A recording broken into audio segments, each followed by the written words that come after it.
Right, crew. Thank you so much for joining. Week 7. 2 more calls left, this one and next week. And then we are wrapping up the summer shred. Firstly, thank you so much for joining the inaugural summer shred. It's been an incredible 7 weeks so far. 2 more weeks of dieting. A few people are feeling the effects of the calorie deficit at the moment. But we are here to talk around preparing for the final week, obviously answering any questions around what to do in the next couple of weeks from a more individual perspective. And we'll also be talking about transitioning your diet beyond the summer shred. And again, we've spoken about this on numerous occasions, that we are not leaving you in the dark. We are talking about exactly how to transition, set things up long term, maintain the results that you've achieved, but also look to continue that progression from a nutrition and training perspective. So that's what we're going to be covering today. And obviously we'll have a Q&A. So at the end of the shred, we are just going to cover what we're actually going to be getting from a nutrition and training perspective via access. So you will have lifetime access to the training program that Liam and Paddy have put together, and the original shred macro calculator and guides, the one that we had on the start of the shred, allowing you to adjust your calories and macros and giving you that simplified breakdown. The nutrition feature that has been built in the last month will be removed 1 week after the end of the shred. This was a feature that was added recently. Obviously, some of you on iOS have had access to this and been playing around with the feature with some incredible feedback, and I really appreciate that feedback. I sincerely apologize to Android users. We are in the process of looking to upgrade the Android app.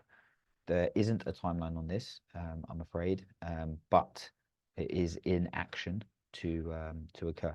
You will still have access to the online calculator for use. There will be an offer for continued access to the training programs and nutrition features that will go live, that I will talk about next week. Okay, the exact details are still to be finalized. So from next Monday, on next Monday's call and in the chat function, there will be an offer that will be live for 1 week. Okay. Thank you so much for everyone that has joined on the most recent offer to jump on for the lifetime access. It will be a similar offer, but yeah, exactly the details I'm not too sure on yet. So, but that will be live from next week, and there is still the supplements offer as 20% off, summer shred 20%. If you use this code, and that will also end on the 2nd of June. Remember, we have the event happening at March on Stratford on the 1st of June as well to wrap everything up.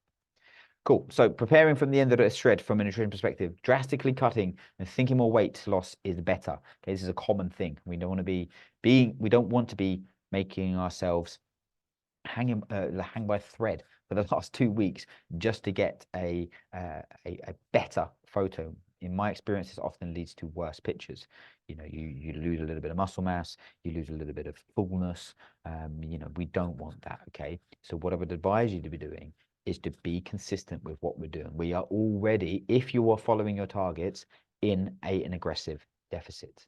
Okay, and trying to do more of a deficit often leads to poor training performance, increased cortisol, increased water retention, makes you feel a little bit soft, doesn't feel full, because you can't train to the intensity over the next 2 weeks. Okay, so it's still 2 weeks, still a decent amount of time. So please just stay consistent.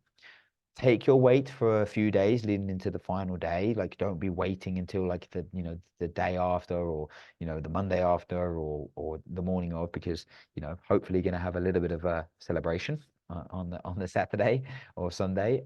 So take a few weights leading into it to kind of get your final weight, and then take your final pictures. And again, it can be any time next week. Again, it doesn't have to be exactly on the Saturday, but obviously giving yourself a little bit more time. Hopefully going to make a little bit more progress, and it's completely up to when you do that. We're talking about kind of like sending in photos or posting them. You can basically do whatever you want. You don't even have to do this if you don't want to. We'll be talking about that, covering next week. Cool.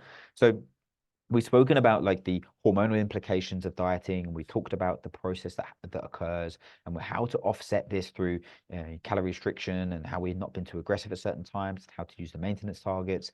But obviously, naturally, there's going to be some adaptive thermogenesis. There's going to be a change in your metabolic rate. Now, this term adaptive thermogenesis is maybe something that you've come across or heard about. A few people asked about it, I think in the chat or on my DMs. So adaptive thermogenesis is basically a decrease beyond what is predicted from changes in the body composition. So naturally, as we diet, we're in a deficit. There is a predicted drop in your metabolic rate.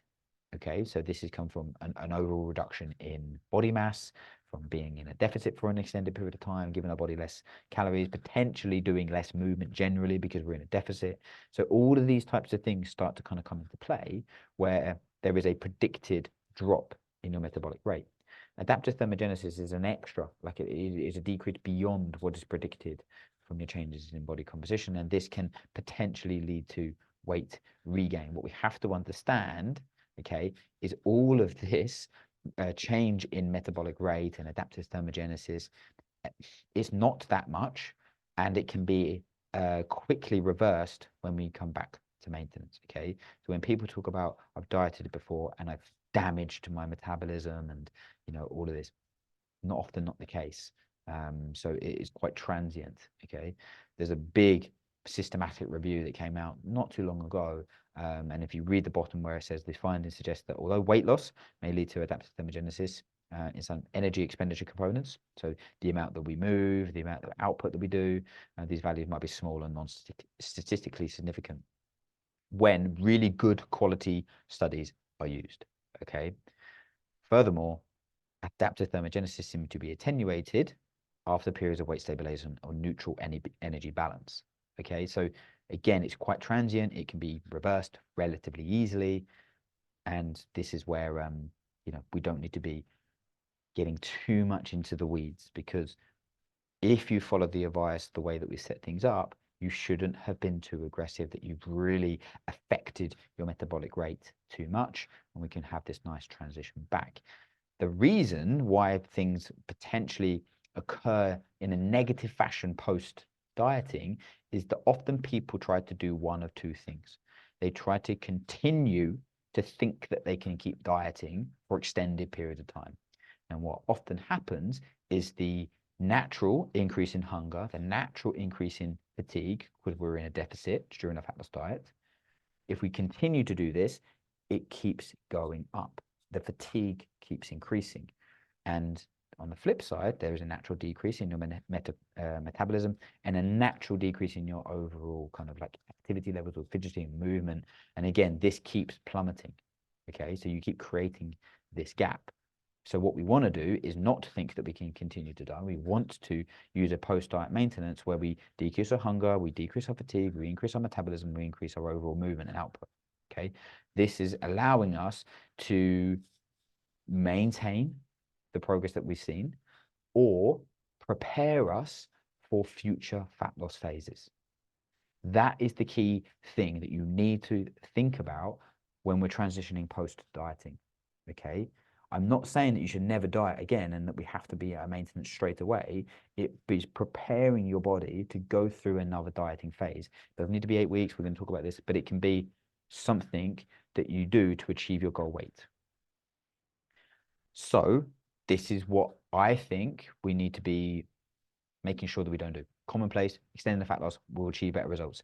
When we get into 12 and 16 weeks, we are then of like continual dieting in one stretch.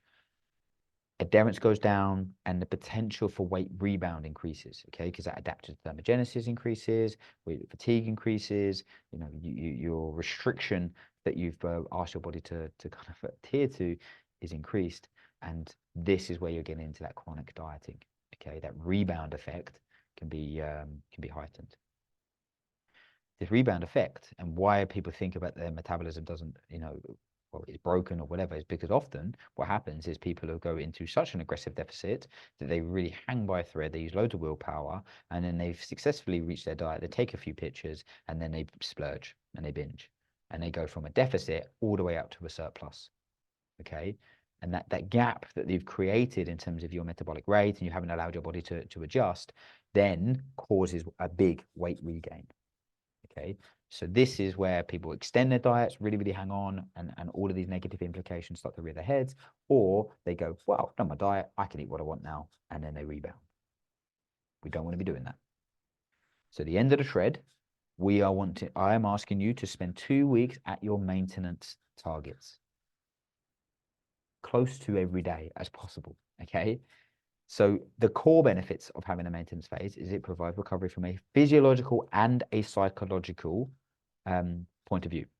Okay, so obviously physiological, I'd like to talk about the hormonal, the effects in terms of your energy expenditure, training performance, the psychological from having to be in a diet. Like it's hard, like thinking about things all the time, being, restricting your food choices, navigating social situations, it's hard. And then obviously the effect on your hormones from an appetite stimulating and a suppressant point of view, these are going to be positively affected. So, from that earlier chat, this is going to be something that we can offset from increasing our intake to a certain level. Thyroid is naturally going to go down when we're dieting, so we want to be making sure that that doesn't become an issue, so we can increase thyroid hormone by allowing our body to eat and an energy balance. It allows for muscle and tendons and ligaments and everything else to recover better from training. You've trained really well. Like most of you have made incredible progress from a strength and performance point of view. And if we have a little bit of time where we really put a little bit more fuel in the body and keep training, you're going to see even better results. You're going to feel good. Again, we want to be thinking about losing the right type of weight, and it prevents further muscle loss. Okay, again, we don't want to get into that chronic dieting phase, and it can help mitigate further reduction in metabolic rate that we spoke about. And we don't want to be going down the road of rebound weight gain. Okay, where diets are run for too long, and this is where you get into that phase. Then, what I commonly see is when people are always on a diet, they start to not see the results that they think they should. So a little bit of progress, try to continue this, didn't see the progress that they think, then they get all over the place, and then they have to kind of start again. But if you structure this 2 weeks, it's going to make a big difference. Okay. I think Tyler asked about reverse dieting. A few others kind of mentioned it as well. So commonly, you might have heard this term, a reverse diet. You diet and then you go back to a maintenance. And this is a common recommendation to slowly increase back to maintenance, because if you jump too quickly, well, you're just going to regain all of the weight and you're going to have this massive rebound. Like I said, all of the research lends itself, if you go to maintenance, there won't be this rebound gain. It only happens when you go to a surplus. Okay, so the issues with doing this reverse diet is that you're still in a deficit for 7 more weeks. And that gets into that chronic dieting phase. It also makes it very challenging because you've got to increase by very small amounts. So the margin of error is very small, which makes it very challenging to continually diet and do this correctly. So making small changes is hard to be accurate. And there isn't really a need to do this for 95% of the diets. Extreme bodybuilding, maybe, but for most of us, we do not need to be doing this for this extended period of time. Okay, if we can move there quicker and then figure out what we're going to be doing next, that's a more realistic way to look at it. So post-shred, what would I like you to do? If you've been eating at maintenance on a few days already, because you're finding that your training performance is suffering a little bit, you're finding that actually I've made really good progress and that I feel like I need a little bit more, then you can jump from your deficit to maintenance straight away from 2 weeks. So from next weekend. Cool. The following 2 weeks, I'm just going to eat towards my maintenance target because I was already doing this on 2 to 3 days a week. So that jump isn't going to be that big. If you're someone that hasn't been doing that, okay, then I want you to do it in phases, 1 week and 1 week. So 1 week, you'll take 50% of the gap and increase it, or you'll go up on a goal on the new calculator, and then you can go up to your maintenance targets and follow that for a week. Super simple, super achievable, and should be really nice to eat a little bit more food. There will be a jump in weight, okay?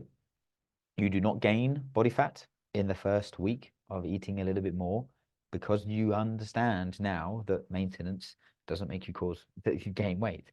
There'll be a natural gain because you're going to eat a little bit more carbohydrates, which is going to increase glycogen storage, which is also going to bring in a little bit of water with that. It's good water retention. You should feel fuller, more muscular, and you should see better training performance, and there'll also be a little bit more food in your stomach generally, okay, because you're going to be eating a little bit more. So don't freak out if there is a little bit of the jump. You haven't undone all of the good progress over the last few weeks. You haven't gained magically and defied the laws of thermodynamics by gaining body fat in a day. Like, that won't happen, okay? But there will be a little bit of a jump in weight. See it as a positive because it should be good weight and you should feel better with your diet, okay? The reason I want you to do this is to prevent you from these four things, or three things. Feeling lost with the next steps. A post-diet and diet exit strategy is probably one of the most overlooked parts of nutrition coaching that I've come across ever since I've been doing this. It's get someone on, get them to see a good result, and then, well, that's fine, let them figure out themselves, and then they'll come back on to my next one.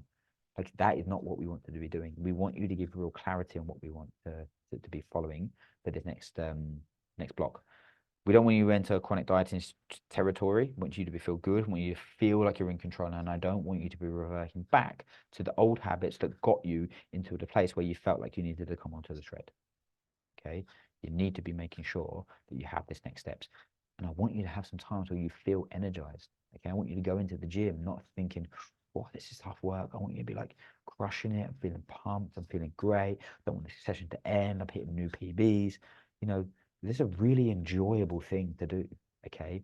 So please don't be scared of doing this. It's a really, really positive experience to kind of go through.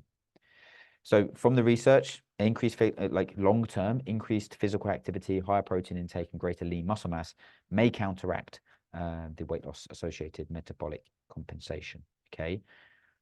Increased physical activity, we get that by eating a little bit more, making sure that we hit our steps. Higher protein intake, we're already taking care of that because we've adjusted our macros for the last couple of weeks, and also then when we eat a little bit more, naturally our protein intake goes up, and we're building muscle mass, okay? Those three things from the research are shown that they are some of the predictors of helping people to maintain the weight that they've lost, okay? So making sure that we're ticking those boxes and doing the process that we're going to be going through, big tick. The increase in physical activity from the research has shown that it's, again, really good predictor of how people maintain their weight. So you can see on the left, higher step count, daily movement is a good predictor of weight loss maintenance. So NEAT is very good for helping you to lose weight, but it's essential for helping you to maintain the weight that you lost, okay? So again, eating a little bit more naturally helps you to want to move a little bit more, increase your physical activity, physical output, okay? And again, you can see here on the right-hand side, weight regain after 6 years, the less physically active they regained the weight, okay? The more physically active, the less there was weight gain. Obviously, loads of other factors come into play, but there is a direct correlation between physical activity, general movement, and weight regain. And generally, this is what happens when people get a little bit older. They blame in the metabolic rate, they blame getting older, and actually, it's just because naturally they move a little bit less. You know, they're a little bit more sedentary. You know, they're older, so they don't need to be doing so much. Those that can maintain their activity to a certain level, again, there's an offset, there's a trend for helping you to see less weight gain. Cool. So here's a little graphic, and I will send this out on the slides in a little kind of format next week, just to give you a little bit of representation of what to do. So as we got at the top, 2 weeks of maintenance. Now, did you make progress on the shred? Yes. Cool.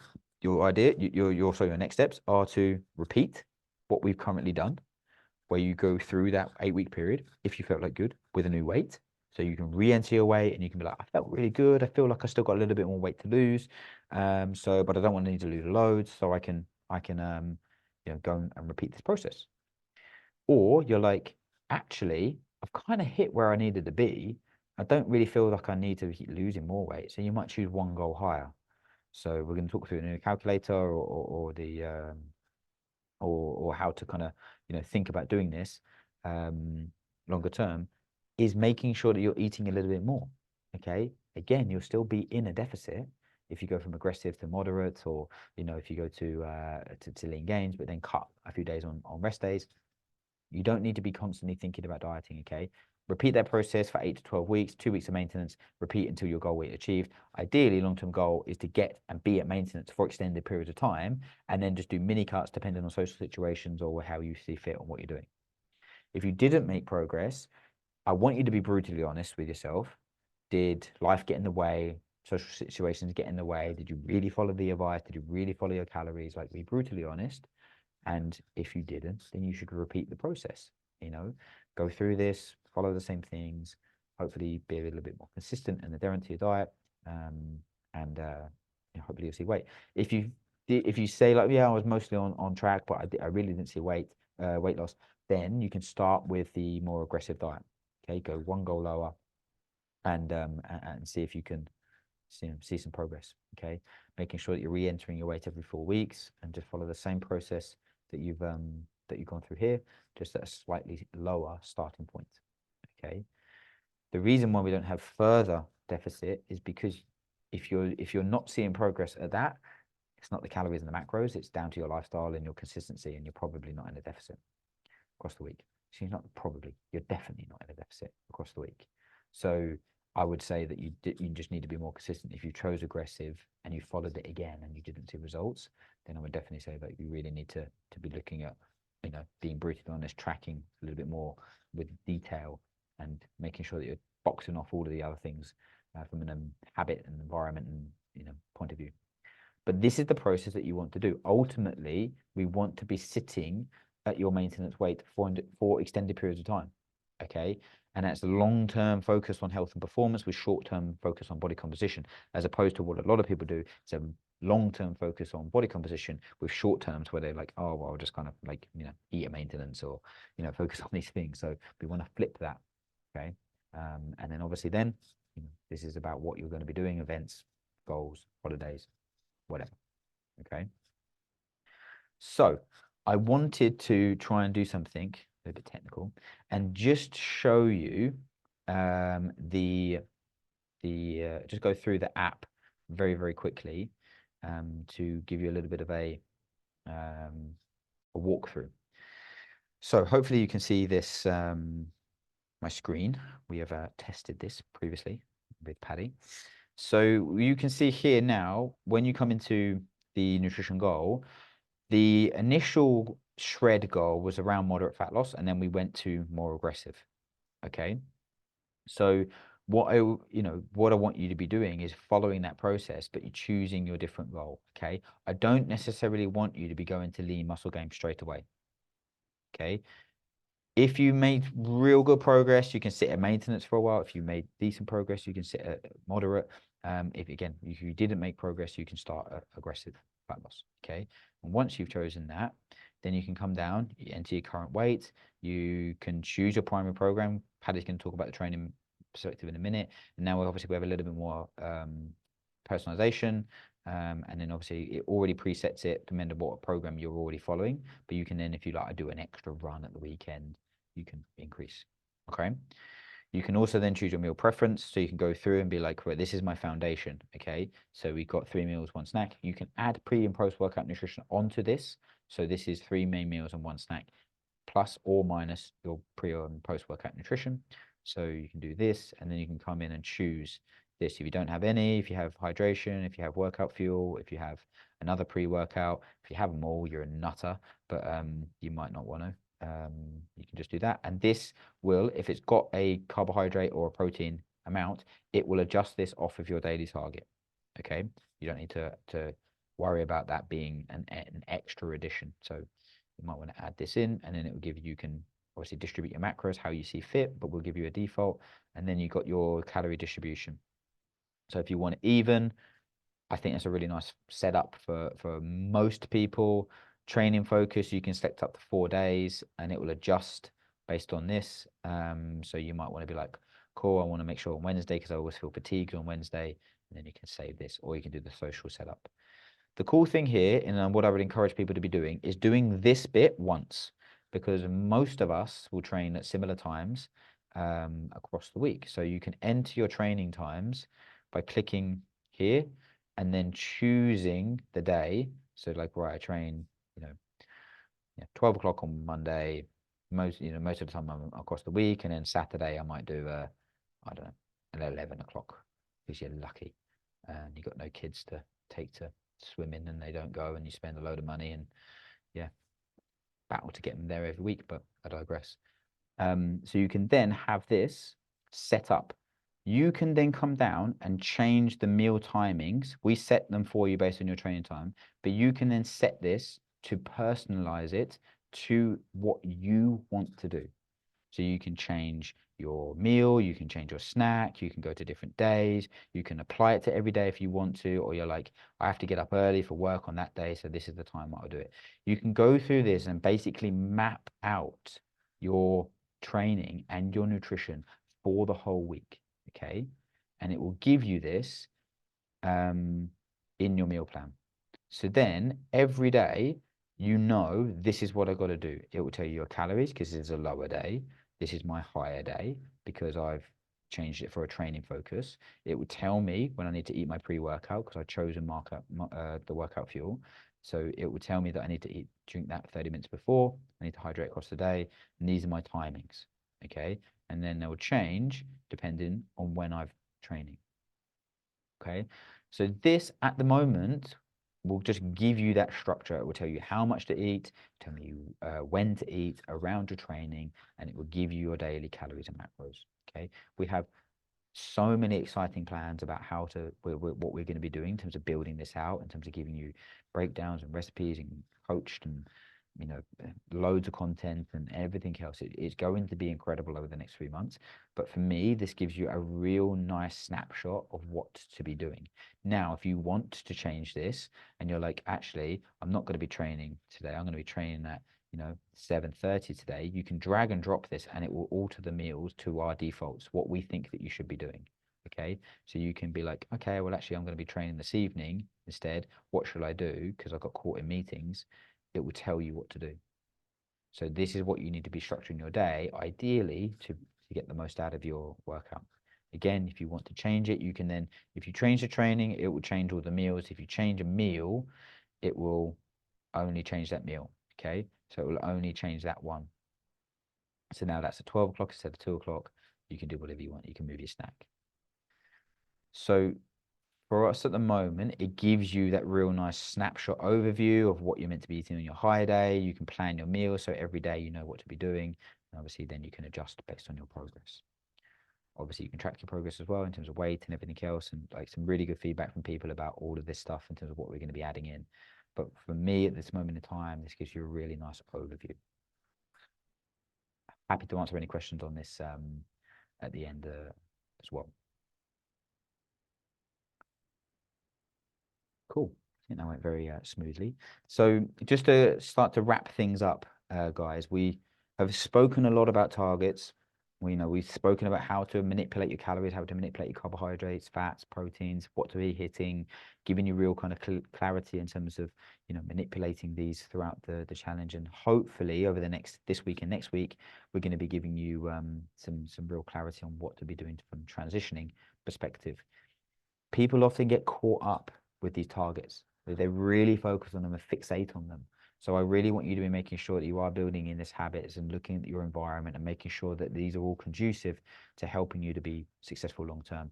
Because we know through this process that you had this initial motivation, we followed some evidence-based action, you showed discipline to follow this. If you formulate habits, if you create the right environment, you will see long-term success.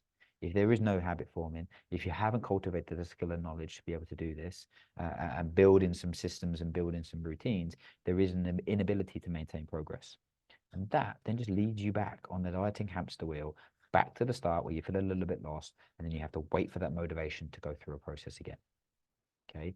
It's much easier to stay, around your kind of goal weight for longer periods of time than kind of go through this process. So if you feel yourself slipping, get back into the habits and environment, tidy it up, rather than thinking, oh, I need a new macro split, I need a new, diet. Actually, hopefully you've got some really nice solid foundations. Cool. I'm going to hand over to Paddy to be talking all things training. So Paddy, let me just hand over to you. I think, can you unmute yourself? Why you can't do that? Can you hear me now? Oh, there we go. Yes, great. I was I was worried you were going to get to unmute me and then we were going to do a silent presentation. Hey team, how are we doing? So I wrote the Summer Shred with Liam Carmichael, and basically just wanted to talk to you guys about what the GAIN program entails, and if you enjoyed the style of training that you did on the Summer Shred program, then your best bet is going to be moving over onto the GAIN program, because it is written very similarly to how you've been training on the Summer Shred. So from a structure perspective, it's very similar. So we have a lower body day, an upper body day, and a full body day in terms of our main strength training. They will work towards key lifts, or what we call KPIs, key performance indicators, that we're testing over a 10-week block. Every GAIN block is 10 weeks long. And Monday, Wednesday, Friday will be, sorry, not Monday, Wednesday, Friday. Lower body, upper body, and full body will be your strength days. And then we typically have 2 conditioning days. One of those will be an interval-based day, and one of those will be a longer aerobic day. Now, that might sound similar to you because, yeah, guess what? That's what we did on the Summer Shred. So it's going to be a nice, easy transition for you to be able to do the same. However, some of the volume in our bodybuilding is slightly higher on the GAIN program. Some of the intensity on some of the lifts is slightly higher on the GAIN program, because you guys aren't really in a position to express absolute strength. And we're talking lower reps, sort of like 3s, 2s, 1s properly. If you're in a calorie deficit, it's possible, and you can definitely put PB and you can train that way. But we know that being in a maintenance or being in slight calorie surplus is going to be optimal in terms of you maximizing your strength, maximizing your muscle building, and maximizing your fitness in terms of your conditioning performance. So we structured the program that way. It's a nice balance between those of you that might have come from, I don't know, a push-pull leg split or a bodybuilding split, or you did arms, then back and biceps, chest and triceps, legs, whatever it might be. This is a slightly more functional way of training. But essentially how we set the program up is we will do some form of power lift. Usually that will be in the form of a deadlift variation, a squat variation, a bench variation over the course of the week.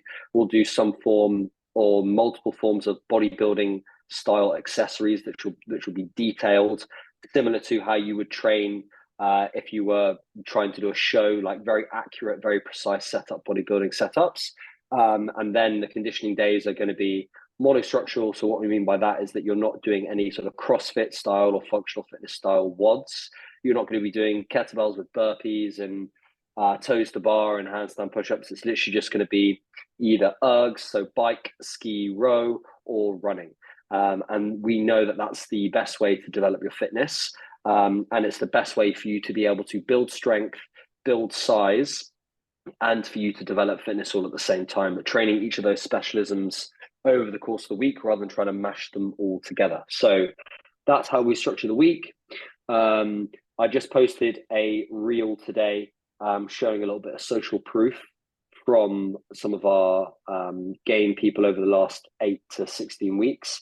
And the proof is undeniable that we are getting thousands of people unbelievably strong, unbelievably fit, and looking in great shape. So if you want to continue on from the Summer Shred, focusing on strength alongside aesthetics and fitness at the same time, then GAIN program is going to be for you. And as Liam touched, there will be some form of a nibble for you guys to bite on at the end of the shred for what's available in terms of moving on to one of our longer term programs and seeing results for the rest of the time. I can attest to this. I actually follow the GAIN program, and this block I made incredible progress. This old man, Yeah. 180 deadlift and pressing things over my head that I haven't done for years and years and years. It's very good. It's very achievable. It's good. You can do it in a Globo gym, CrossFit gym, wherever gym. Like that's what I like Yeah. about it. So it's good. Mm. As again, we will be covering it. One question I would like to ask Paddy, is it okay to join like throughout the block? Obviously it starts today, the new block. Like what's the deal in terms of joining 2 weeks in? Yeah, great question. So yeah, 100% you can start whenever you want. The way that we set it up is that you don't need to know anything from like a week one data collection testing kind of thing. So it's not like you're basing percentages off. Obviously, you are going to stand the best opportunity of hitting personal best, developing your strength, developing your muscle mass if you start the program from week one. But there are hundreds of people that jump onto the program every week on week one, week five, week six. I had quite a lot of people jump on week 7 of the previous block, and now they're 2 weeks into they're now starting their new block this week. Got a couple of weeks under their belt, and now they're firing on all cylinders. So don't think that you need to wait for a certain period of time for you to be able to start. The program is set up to allow you to be able to start whenever. And I would advise you coming into the program and starting on whatever week we are on, rather than you going back to week 1, because you want to be aligned with the community and seeing, leaderboarding, seeing what everyone else is on, because having a community of people around you, pushing you, encouraging you is exactly what keeps people accountable and keeps people smashing their results. So make sure you do that. Cracking stuff, mate. Really good. Cool. So team, as we answer Curtis' question here, just anyone that has any questions on, anything to do with the nutrition and training, please pop it in the chat, or just like pop a little mic emoji if you want me to unmute you. Curtis, non-nutrition related, but I was thinking about it after the sleep stuff last week. What's your thought on blue light glasses? Paddy, I don't have any experience. I have never actually used blue light glasses. I've heard some people have some very, very good results, especially those that potentially have to work in the evenings. I know screens nowadays, like the App Max and everything, they have kind of these kind of things, filters built in, but I still don't think that they're as good as using a good quality blue light glass. I do glasses. I do think that I've heard some very, very good positive feedback with it. I don't have much experience with them. Do you?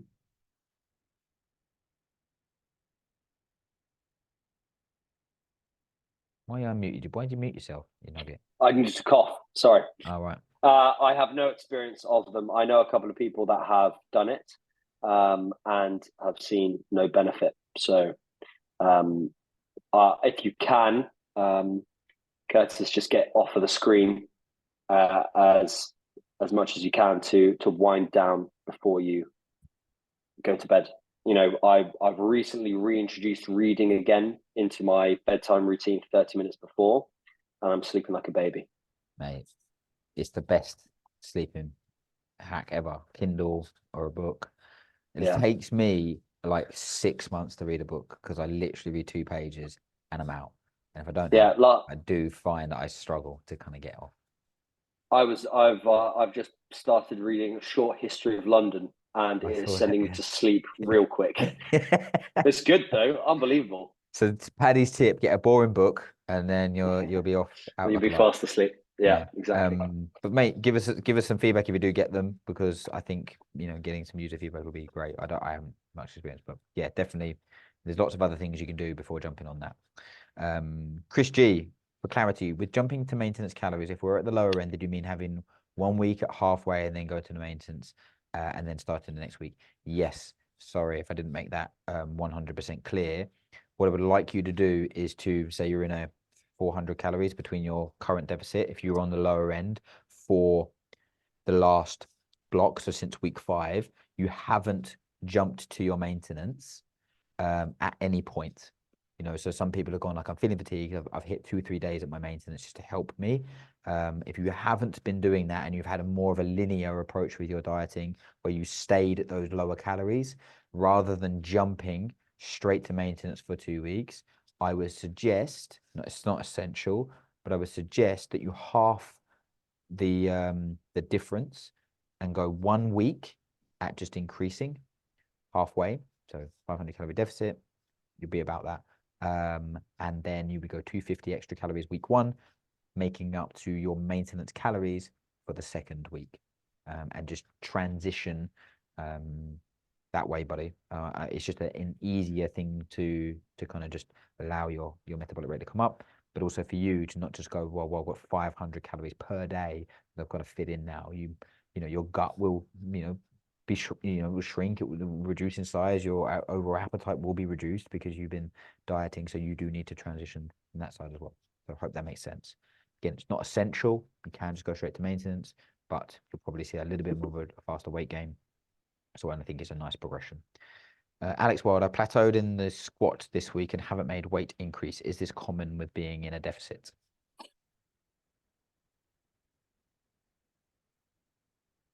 Paddy? Sorry, I thought I'd lost you for a second. Yes, I would say from personal experience and as a coach, this is definitely expected. So you've got to remember that you're essentially, for want of a better word, starving yourself to an extent. When you're in a calorie deficit, you're not giving your body all the fuel that it needs to be able to make improvements in strength. Now, you can definitely see improvements in strength, and in muscle, well, yes, to an extent, muscle gain, but you're not going to see them at anywhere near the rate that you would be in a calorie maintenance or in a surplus. So, my advice for you would be to manage your intensity accordingly. So, bearing in mind that you're now on week 7, that this is when you're starting to get into the real meat and potatoes of your calorie deficit, and when you're starting to feel the effects, as Liam's talked about. There's not much glycogen left in your muscles. You're on the lower end. You're starting to feel a little bit more depleted. Food focus is higher. This is why it's a great idea for you to get back towards maintenance relatively quickly, so that you can start to fuel for training a little bit better, so that you can sleep a little bit better, so that you have better energy throughout the day in general, and then decide what you want to do from there. So it's totally expected. I would just take each session as it comes, because there are a million variables that will play onto how a training session goes, and it's not just about your calorie deficit. It might be that you slept poorly, higher stress, etc., etc. So take each session as it comes. If you're feeling rubbish on a day, manage your intensity accordingly. If you feel great on a day, manage your intensity accordingly. That's all I would do, is auto-regulate session by session, but be kind to yourself and accept that on a calorie deficit, the chances of you seeing improvements in strength exponentially are much lower versus you being at maintenance or surplus. Yeah, just on that, and I think it kind of feeds into Tyler's question in a minute. This is where we talked about that triangular focus in terms of like, what's your primary goal? If you're really wanting to hit your higher performance levels and really improve your power and strength, or do you want to be, cutting down and focusing on fat loss and body composition, where a lot of people go wrong, they try to think that these two can happen, alongside each other. And to an extent, like Paddy said, they can.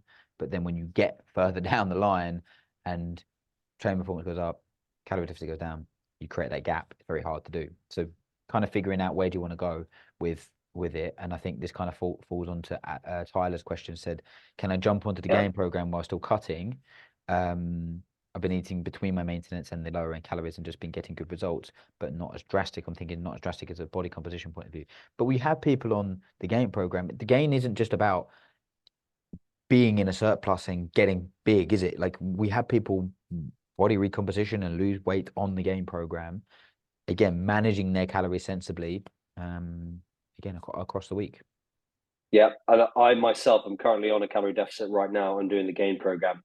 And to go off the previous question, I'm now starting to get taken over by Liam Carmichael. Liam and I have known each other for 4 years, and he's never been stronger than me on any movement, and now he's overtaking me on all movements because he's not in a deficit and I am in a deficit. So it's expected to see that, but at the same time, if you want to continue to be in a deficit, that's totally fine. Again, the same point that I made before, just manage your intensity accordingly. There are going to be some, you're doing a 1 rep max back squat into an 85% AMRAP on the next game block. that's going to be very, very challenging for you to express a 1 rep max well while you're in a calorie deficit. Now, that doesn't mean that you can't be. It just means that don't be an idiot session on session on session, pushing rep maxes really hard, feeling like and put yourself in the bin every single week, because that will catch up with you. So just manage your intensity accordingly, depending on how you feel in the session. Yeah. And on that, Tyler, I think you kind of put there, I want to finish and try the shred before hopping into the game, with your making just starting the game. I genuinely would finish the shred, and I would use this next 2 weeks to try and push yourself to your body composition goal in this next 2 weeks. Then transition to maintenance and hit the first couple of weeks of the game block, and then you can assess where you're at. Like the way that I sometimes have done it with myself and other clients when they've been doing programs where you might hit the maintenance on the bigger strength days and use a slight deficit on the other days across the week, the conditioning and the rest days. And that would be a nice way to then for you to transition for the rest of the block. So you're really nailing the next 2 weeks on the shred, 2 weeks at maintenance, the rest of that. So that'll be 4 to probably 6 weeks of 5 weeks to 4 weeks of the gain, where you're just maintaining and then dropping a little bit of the deficit. So again, this is a more practical approach for me and Paddy. Like that's how you manage your nutrition long term, as opposed to just being very drastic and seeing like these big swings. You can kind of do it. So I definitely say stick at it. 2 weeks body composition, then go on the game. Yeah, nice. Agreed. Alex, top man. Sam, what other programs worth considering outside of game? Probably not the best person to ask in terms of Paddy, who uses the game, but we have lots of different ones, so Paddy can talk through them now. Yeah, so it depends on what your goals are, Sam. So if the main goal is strength and body composition, then the gain is the best program for you. If you are looking to start to dive into more sort of the functional fitness side of things, then the train program will probably be the best bet for you. The train program, how the train program differentiates from the game program is that, like I said, the monostructural conditioning that we have on the game program, where it's just running or rowing or biking or skiing in isolation, that's not the case with train. They do mixed modal conditioning, so that's more sort of CrossFit style workouts where you might be doing multiple different specialisms all within a workout together. So you might be doing some form of body weight, you might be doing some running, you might be doing some dumbbell movements, some barbell movements, some kettlebells, whatever it might be. That's the first differentiation, and then the second is that the accessory lifts that they're working towards are more of a functional style rather than of an accurate bodybuilding style. So where I might get people to set up using benches and straps to optimize the line of pull or optimize the recruitment of the lat, Chad might program the train program to allow for you to be working on more core stability while you're trying to hit your lat, for example. The difference might be a seated single arm cable row using a bench for support for the game program, and then a kettlebell gorilla row on the train program. You're both still working similar muscle groups. The difference is that you get other benefits by training functionally that way, whereas the game program is going to be, how can I maximize the stimulus in the lat in this exercise? So two slight differences there. The Perform program is a slightly more advanced version of the Train program. So you then start to incorporate Olympic lifts, things like cleans, jerks, etc., and some harder intensity skill pieces included into mixed modal conditioning. The Compete program is then a step up from that, which is entry-level CrossFit. The Compete Plus is then competitive CrossFit. And then we have the High Rocks program. So if you had intentions of doing a High Rocks, then obviously that's going to be the best program for you. And then Women's program, which is similar to Train, but typically higher rep ranges and more accumulation rather than higher intensities. That's pretty much everything. So it depends what your goals are. If you want to get strong and you want to stay in great shape, game program's probably best for you. If you want to dip your toe into more functional, I'd probably say the Train program. If you want to compete in CrossFit or High Rocks, then Compete or High Rocks is going to be your best bet. Cracking stuff. Cracking stuff, mate. Excellent. Pleasure. Excellent stuff. Crew, quickly, any more questions? Last minute to pop them in there. But I hope this has been super helpful. Again, I just want to reiterate, We really appreciate everyone joining these calls. The attendance and the watch rate has been fantastic.